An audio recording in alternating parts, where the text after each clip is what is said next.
হচ্ছে ব্যাট রিপ্রোফাইলিং। সেই এজটাকে আমরা তৈরি করে দিই যাতে করে মেশিন নকিং আমরা করি না, আমরা ম্যানুয়াল নকিং করি। অয়েল দিতে বলে, আমরা linseed oil high quality. Weight রিডাকশনের যে ব্যাপারটা, অনেক সময় কি তোমার ইম্পর্টেন্ট সুতো দিয়ে আমরা টোটাকে বাইন্ডিং করে দিই, আমাকে স্যান্ডিং বাফিং দুটোই করে দাও যাতে করে round handle, semi oval handle, weight reduce করতে করতে যেন ব্যাটের পাঞ্চটাই না নষ্ট হয়ে যায়। তো আজকে থাম্বনেলটা ইতিমধ্যে তোমরা দেখে নিয়েছো, রিলায়েবল রিপেয়ারিং রেফারেন্স।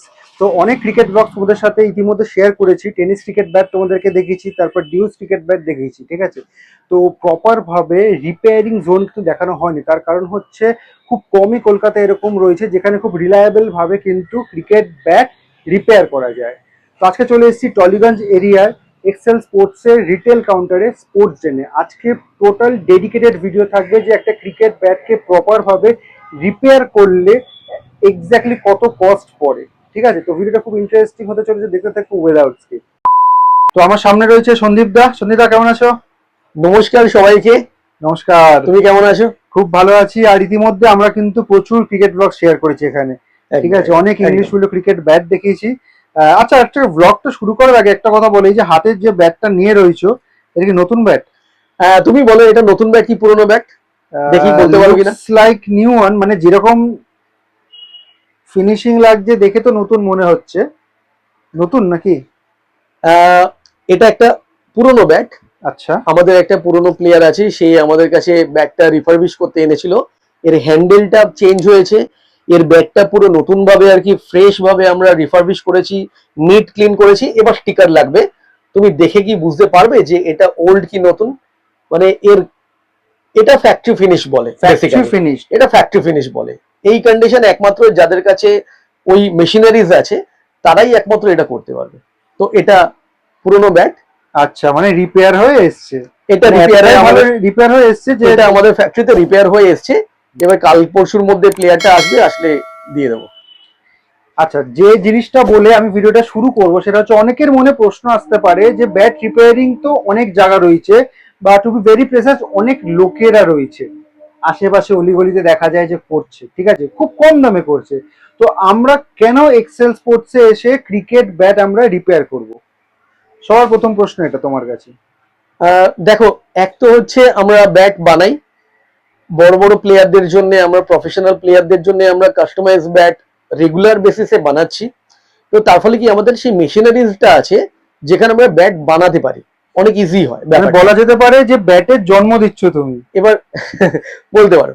এবার ব্যাটটা যখন আমরা তৈরি করছি, মানে অনেক ডিটেলসে আমাদের নলেজ থাকে, হুইলো সম্বন্ধে, হ্যান্ডেলটা সম্বন্ধে, সবকিছু ব্যাপারটা অনেক বেশি নলেজ নিয়ে আমরা মেশিনারিজ নিয়ে যখন করছি, তো যে ব্যাট বানাচ্ছে সে রিপেয়ারিং করাটা তার কাছে অনেক বেশি ইজি হয়ে যায়।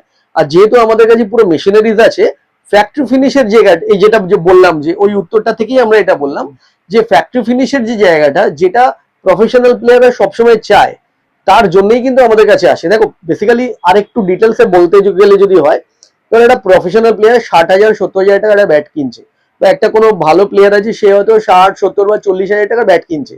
ব্যাটটা কেনার পরে কিন্তু তার ইমোশনাল বন্ডিংটা কি লেভেলে হয় সেটা মানে প্লেয়ারই জানে। সেই প্লেয়ারটা যখন কোনো ব্যাটে কোনো সমস্যা হয়, তখন কিন্তু আমাদের কাছে আসে ওই ভরসাতে যে যেন ব্যাটটা মানে একটা রাইট জায়গায় যায়, প্রপার সার্ভিস। মানে কি, যেটা প্লেয়ারদের দুটো তিনটে খুব কনসার্ন থাকে, সেটা হচ্ছে কি, একটা হচ্ছে ওয়েট রিডিউস করতে করতে যেন ব্যাটের পাঞ্চটাই না নষ্ট হয়ে যায়, আর আরেকটা হচ্ছে ওয়েট রিডিউস করতে করতে যেন ব্যালেন্সটাই না নষ্ট হয়ে যায়। এই দুটো বিশাল বড় কনসার্ন। সেই জন্যই প্লেয়াররা, যত প্লেয়ার আছে সবাই আসে।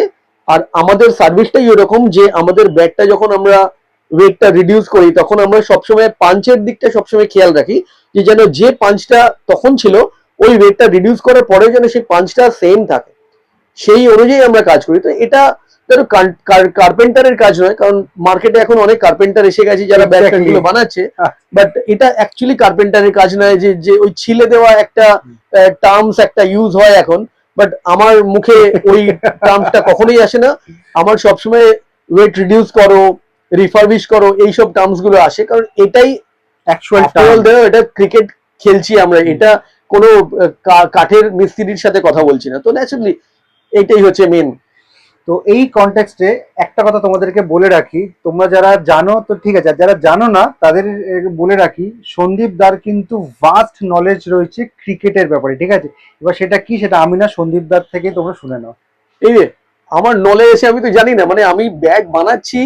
হ্যাঁ, অ্যাকচুয়ালি আমার ক্রিকেটিং ব্যাকগ্রাউন্ড অলওয়েজ হেল্প করে। আর দুই হচ্ছে ক্রিকেট ব্যাকগ্রাউন্ড থাকার ফলে কি আমি নিজে খেলেছি, আমি প্রচুর ভালো ভালো প্লেয়ারদের সাথে খেলেছি, এগেনস্টে খেলেছি। এখন যে ভালো ভালো প্লেয়ার আছে তারা আমাদের সাথে ওয়ান টু ওয়ান অলওয়েজ আমাদের বলতে থাকে দাদা এইটা করো ওটা করো। তো ইনডেপথ নলেজ তো তাদের থেকেও আমি অনেক কিছু শিখি, শুধু আমার এক্সপিরিয়েন্স থেকে না। কারণ ভালো ভালো প্লেয়াররা যখন আমাকে বলতে থাকে তখন আমার সেটা গ্র্যাব করতে থাকি, আর ভালো ভালো জিনিস আমরা নিতে থাকি এবং সেটা ইমপ্লিমেন্ট করা, শুধু নেওয়ার তো নয়, সেটা ইমপ্লিমেন্ট করা, ভালো ব্যাট বানানো, শেপ কিভাবে আসছে, কি ব্যাটটা হলে প্লেয়ারদের সুবিধা হয়। তো সুতরাং এটাই আমাদের অ্যাডভান্টেজ। তো এনিওয়েজ, ইন্ট্রোডাকশন পার্ট কমপ্লিট হয়ে গেল। এবার অনেকে তোমরা হয়তো ওয়েট করে রয়েছে যে দাদা শুধু তো কথাই বলে যাচ্ছ কথাই বলে যাচ্ছ, এবার ক্রিকেট ব্যাট রিপেয়ার করতে হলে কি কি করতে হবে আর চার্জেস কত সেটাও তো বলো। তো চলো ভিডিওটা এখান থেকে শুরু করা যায়। দেখো, চার্জেস আমি শুরু থেকেই বলছি। আমাদের কাছে সবাই প্রফেশনাল প্লেয়ার, তাদের ব্যাট 50,000, 60,000, 40,000 টাকা ব্যাট আনে। তো অবভিয়াসলি তাদের কাছে ব্যাটটা ভালো করে তৈরি করাটাই খুব ইম্পর্টেন্ট হয়। তো আমাদের যখনই চার্জেস হয়, আমাদের তুমি বলতেই পারো যে অন্যদের তুলনায় আমাদের চার্জেসটা একটু বেশি, বিকজ অফ আমাদের ওই ফ্যাক্টরি ফিনিশের যে ব্যাপারটা আছে সেইটা। তো সার্ভিস কোয়ালিটি, সার্ভিস মেন হচ্ছে সার্ভিস, কারণ একটা প্লেয়ার যদি 500 টাকা কমাতে গিয়ে যদি তার ব্যাটটাই নষ্ট হয়ে যায়, মানে প্রচুর এরকম আমাদের কাছে প্লেয়ার আসে যারা ব্যাট বানাতে দিয়েছে, ব্যাটটা ঠিক মতো হয়নি, ব্যালেন্স হয়তো গন্ডগোল হয়ে গেছে, বা হয়তো পিংটা নষ্ট হয়ে গেছে তার জন্য। তো এইসব জিনিসগুলো অনেক মাথায় রাখতে হয়। ঠিক তো আছে। আহ, এবার এই ব্যাটটা দেখাচ্ছি আমি। এই ব্যাটটা ওল্ড ব্যাট, তুমি দেখলেই বুঝতে পারছি যে এটা আমাদের, তো ফিনিশটা এরকম হয় আর কি বেসিক্যালি। আচ্ছা, এবার আমরা পয়েন্ট বাই পয়েন্ট একটু জেনে নিই রিপেয়ারিং এর ব্যাপারে। দেখো, মানে সিম্পল ভাষায় যদি বলতে হয়, যে নর্মাল ভাবে কারুর হ্যান্ডেল চেঞ্জ করতে লাগবে, কারুর ধরো তলায় বাইন্ডিং করতে লাগে, উপরে বাইন্ডিং করতে লাগে হয়তো, কখনো ধরো তোমার এজটা ভেঙে গেছে, কখনো ধরো তোমার এই যে পাঞ্চিং জোনটা এতটা বেশি ড্যামেজ হয়ে গেছে, সুইট স্পটটা ড্যামেজ হয়ে গেছে, সেটাকে আবার পুরোনো অবস্থায় ফিরিয়ে আনা, এইসব জিনিসগুলো প্রচুর এরকম কাজ থাকে। কারো ধরো ব্যাট একটা কিনেছে, সেই ব্যাটটা ব্যালেন্সটাকে ঠিক করতে হবে, ওয়েটটাকে রিডিউস করতে হবে, এরকম ব্যাট রিপেয়ারিং এর প্রচুর এরকম পয়েন্ট আছে যেগুলো আমরা পুরো কভার করি এবং সেটা প্রফেশনাল ম্যানারে আমরা করি। তো একটা একটা করে তোমাকে যদি আমি বলি, সেটা হচ্ছে তোমার ধরো হ্যান্ডেলটা চেঞ্জ করার একটা ব্যাপার আছে। হ্যান্ডেলটা চেঞ্জ করতে গিয়ে আমাদের খুব খেয়াল করতে হয় যে যেন ব্যালেন্সটা ঠিকঠাক থাকে, হ্যান্ডেলটা যেন বেঁকে না যায়। অনেক সময় দেখবেন নতুন ব্যাটে হয়তো ব্যাটটার হ্যান্ডেলটা একটু বেঁকে আছে, সেটাকে আমাদের মেক শিওর করতে হয় যে ব্যাটটা যেন ঠিকঠাক ভাবে রিপেয়ার করা হয়। কারণ আফটার অল ওরা প্রফেশনাল প্লেয়ার বা যারা উঠতি প্লেয়ার, তারা একটা বড় লেভেলে খেলতে যাচ্ছে। তো ন্যাচারালি সেখানটায় খুব ছোট ছোট পয়েন্ট গুলো খুব ডিটেলসে আমাদের দেখতে হয়, নজর দিতে হয়। তো হ্যান্ডেলটা একটা গেল।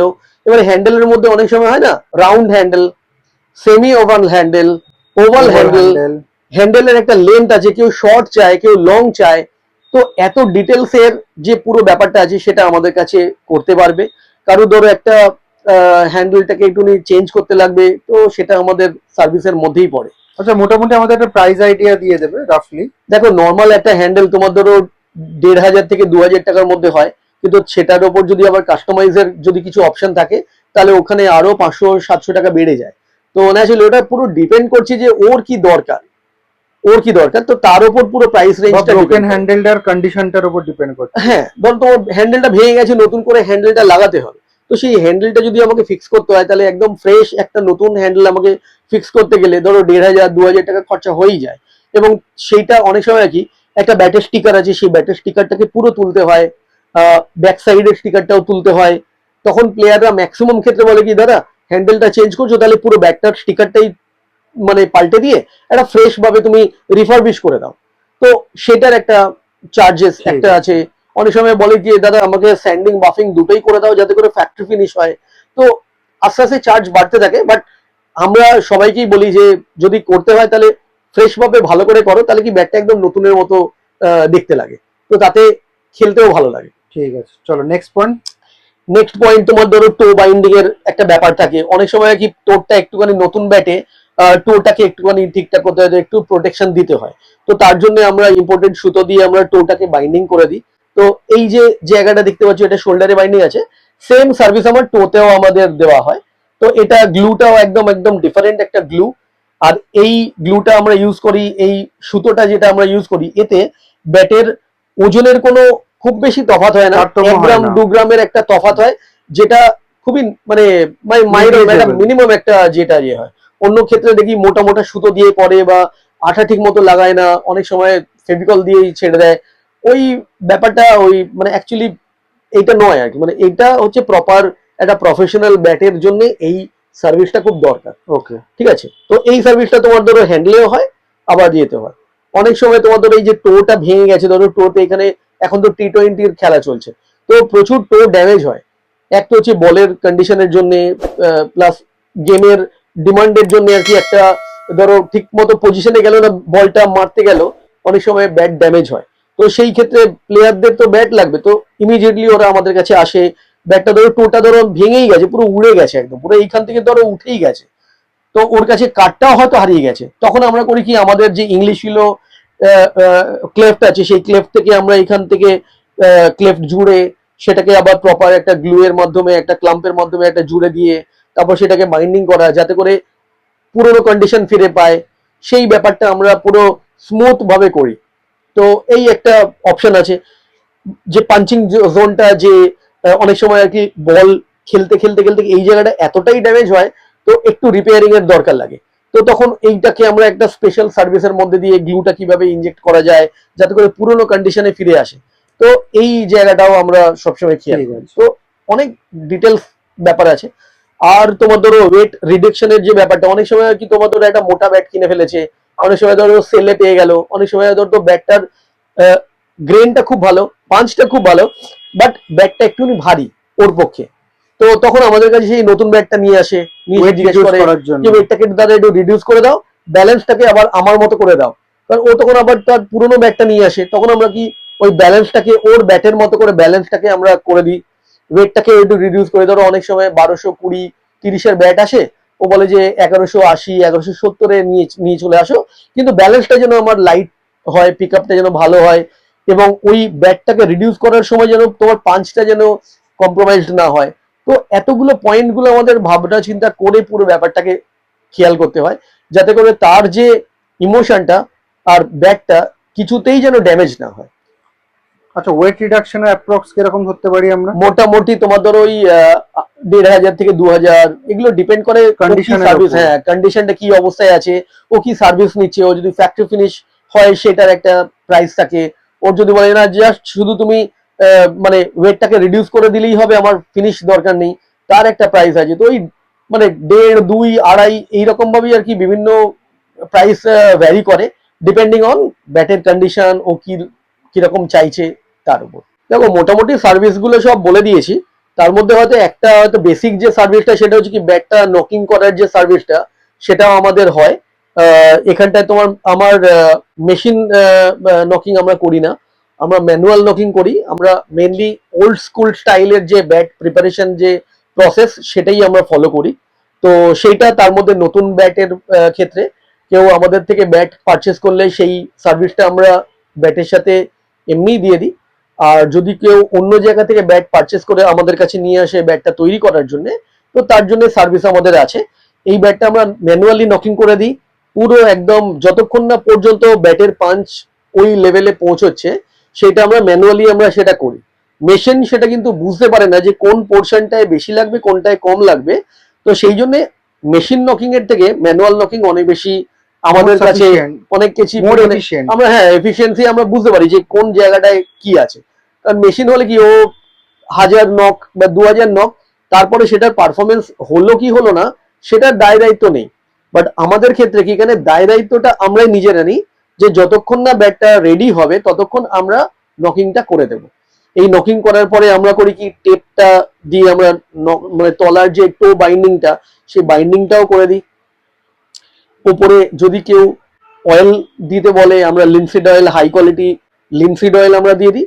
আর কেউ যদি বলে যে না আমাকে লিনসিড অয়েল এখন দিতে হবে না, আমাকে তুমি অ্যান্টি স্কাব টেপ লাগিয়ে দাও, তো সেই টেপের লাগিয়ে দিই। তো মানে এই মানে নকিং, টেপিং, বাইন্ডিং এই সার্ভিসগুলো আমাদের করি, আমরা রেগুলার বেসিসে করি।